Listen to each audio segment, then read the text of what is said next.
দেশে চলমান চুরি, ডাকাতি, হত্যা, গুম, ছিনতাই, ধর্ষণ নয়াদিল্লির প্রেসক্রিপশনে হচ্ছে বলে জানিয়েছেন বিএনপির ভাইস চেয়ারম্যান আলতাফ হোসেন চৌধুরী। শনিবার বিকালে পটুয়াখালীর মির্জাগঞ্জ উপজেলা বিএনপি অঙ্গ সংগঠনের আয়োজনে সুবিদখালী দারুসুন্নাত ফাজিল মাদ্রাসায় আয়োজিত দোয়া ও ইফতার মাহফিলে এ কথা বলেন তিনি। এ সময় তিনি ফ্যাসিস্টদের সিন্ডিকেট ভেঙে রমজান মাসে নিত্য প্রয়োজনীয় পণ্যের দাম নিয়ন্ত্রণ করতে পারায় অন্তর্বর্তীকালীন সরকারকে ধন্যবাদ জানান। পরে তিনি বলেন, 15 বছর অত্যাচার করেও বিএনপিকে ভাঙতে পারেনি ফ্যাসিস্ট সরকার।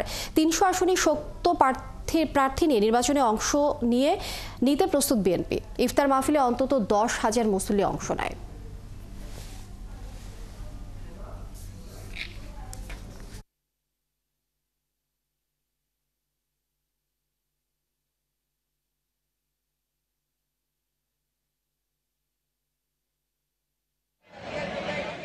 আইন শৃঙ্খলা অবনতির কথা আমরা বলছি, এটা কিন্তু ভারতের প্ল্যান বি। এদেশকে অস্থিতিশীল করার জন্য তারা রয়ের মাধ্যমে এদেশে আওয়ামী লীগের, বিশেষ করে যুবলীগ, ছাত্রলীগের মাধ্যমে এরা চুরি, ডাকাতি, খুন, ধর্ষণ, ছিনতাই এগুলো কিন্তু চালু রেখেছে, বা কোনো কোনো ক্ষেত্রে এগুলো গ্রাম অঞ্চলেও ছড়িয়ে গেছে।